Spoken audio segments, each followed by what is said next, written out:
Hello and welcome to Courts Today by Live Law. Let us get to today's top legal updates. The centre has told the Supreme Court that forensic report on the alleged audio tapes of ex-Manipur Chief Minister Biren Singh is ready. The Supreme Court has questioned a foreign court's order imposing travel ban on a minor child, calling it atrocious and violating human rights. After an attack on a senior advocate in Bengaluru, the Bar Council of India has demanded urgent protection for lawyers. Calling it a clear case of honor killing, the Supreme Court has applied murder charge and criticized Uttar Pradesh court for invoking lesser offence in a case. The Delhi High Court has issued guidelines for prompt legal guidance to minor rape victims seeking medical termination of pregnancy. And Jammu and Kashmir and Ladakh High Court has directed the police to submit compact disc record in a case alleging police brutality. I am Urvashi Chauhan with your daily roundup of legal updates from across the country. For detailed reading, you can always visit www.livelaw.in. Please make sure to watch this video till the end and don't forget to like, share and subscribe to our channel. Well, before I get to the details, here is an exciting opportunity for the judiciary aspirants.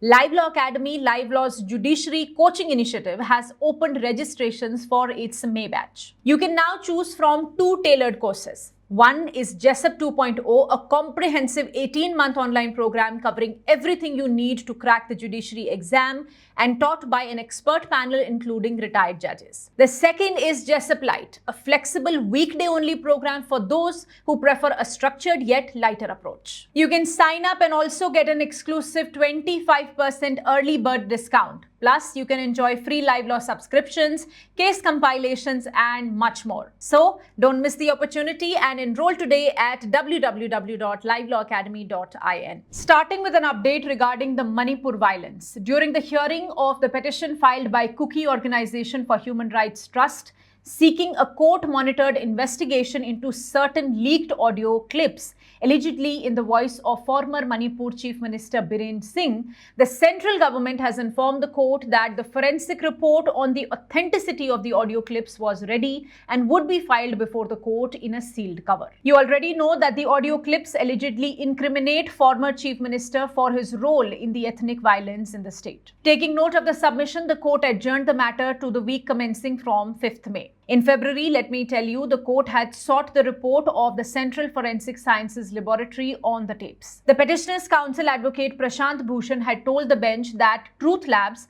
a private forensic laboratory, had certified the tapes to be authentic. You also know that earlier this year, President's rule was imposed in Manipur nearly 2 years after the ethnic violence erupted in the state. A few days ahead of the presidential proclamation, Biren Singh had resigned. In the next update, the Supreme Court has come down heavily on a Dubai court's order that imposed a travel ban on a young child caught in a custody battle between his parents. The case involved a habeas corpus petition filed by a father, a Ghana citizen living in Dubai, who sought custody of his son. He alleged that his ex-wife, an Indian citizen, took the child to India without informing him and refused to return. The key point of contention was a Dubai court order that placed a travel ban on the child, effectively stopping him from leaving the UAE. But the bench of Justices Suryakant and N. Koteshwar Singh called this move atrocious and a violation of human rights and also said that it amounts to house arrest. The bench strongly criticized the foreign court, adding that Indian courts cannot blindly follow such orders. To tell you about the facts of this case, the couple married in 2018 in Dubai and had a child in 2019.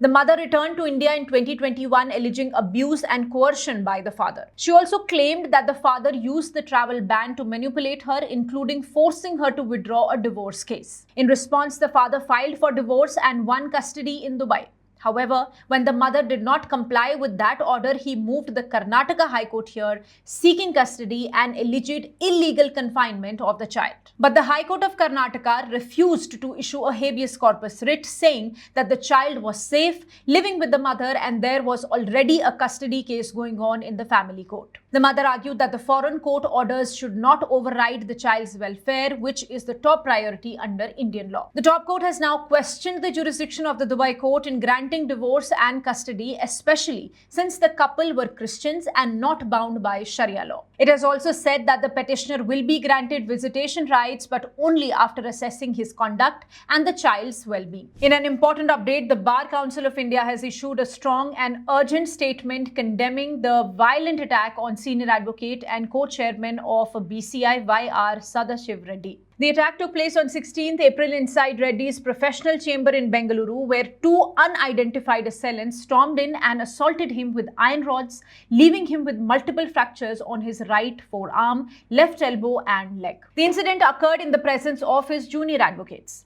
According to the FIR filed by Reddy, the assault appears to be linked to an old complaint from a woman which had already been addressed and closed by the Karnataka State Bar Council 2 years ago. The BCI has termed the attack as a premeditated act of intimidation stemming from personal vendetta and a resistance to the regulatory powers of bar councils. In a press statement released, the Bar Council of India has described the incident as not just an attack on one individual but an assault on the legal fraternity at large, raising concerns about the growing trend of violence and harassment against advocates across the country. The BCI has revealed that several lawyers have reported threats, office intrusions, and even intimidation targeting their families, especially those handling sensitive criminal or public interest litigation. In response, the BCI has called upon both the central and state governments to immediately act. Its key demands include police protection for all advocates under threat regardless of their Its major demands include police protection for all advocates under threat regardless of their designation,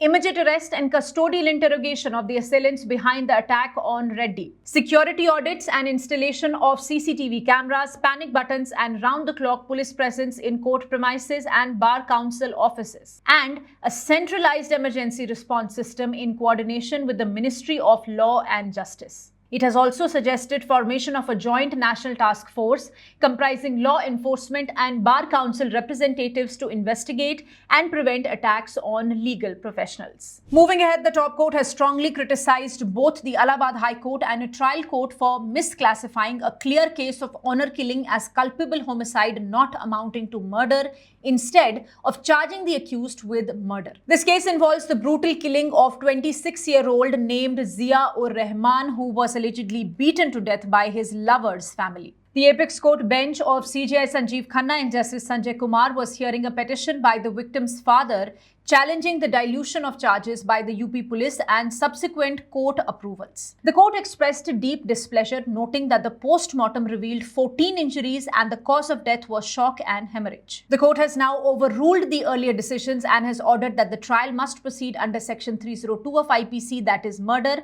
read with Section 34. It has also directed the state of Uttar Pradesh to appoint a special prosecutor in consultation with the victim's family and submit a compliance report within 6 weeks. Though it clarified that its observations shall not influence the trial of the case, the top court did send a clear message that such crimes must not be downplayed. And now coming to an update from the Delhi High Court, which has laid down a comprehensive set of guidelines to ensure swift legal and medical assistance for minor rape survivors who seek to terminate pregnancies beyond the 24-week limit set by law. Justice Swarnakant Sharma, while hearing the case of a 15-year-old girl raped by her cousin, expressed concern over the continued delay in the medical and legal process despite earlier court order and directives issued in 2023.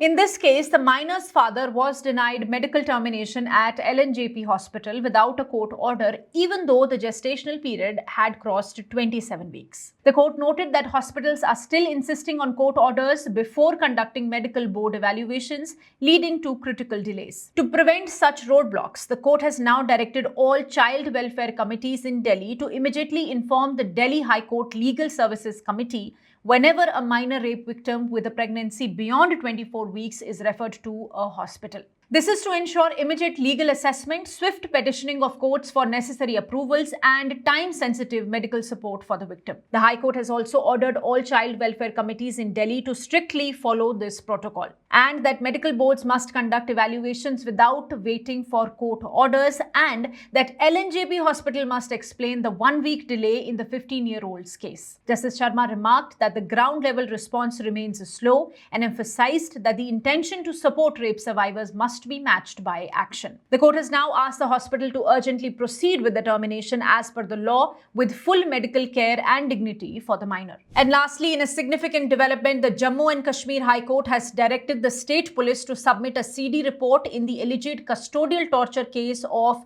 Makhandeen, a 25-year-old who died by suicide in February this year after reportedly being brutalized in police custody in Kathua's Balavar area. In a significant development, the Jammu and Kashmir High Court has directed the state police to submit a CD report in the alleged custodial torture case of Makhandeen, a 25-year-old who died by suicide in February this year after reportedly being brutalized in police custody in Kathua's Bilawar area. The court, led by Justice Wasim Sadiq Nargal, has also summoned the SHO and IO of Bilawar police station to appear personally before the court. The victim's family has sought a CBI investigation, citing lack of faith in the local police, alleging that the very officials accused of torture are now probing the matter. The Petitioners' Counsel highlighted that the action taken report submitted by the local police exonerated their own personnel and no official was named in the FIR despite serious allegations. Makhandeen, before ending his life, had recorded a chilling video message from a mosque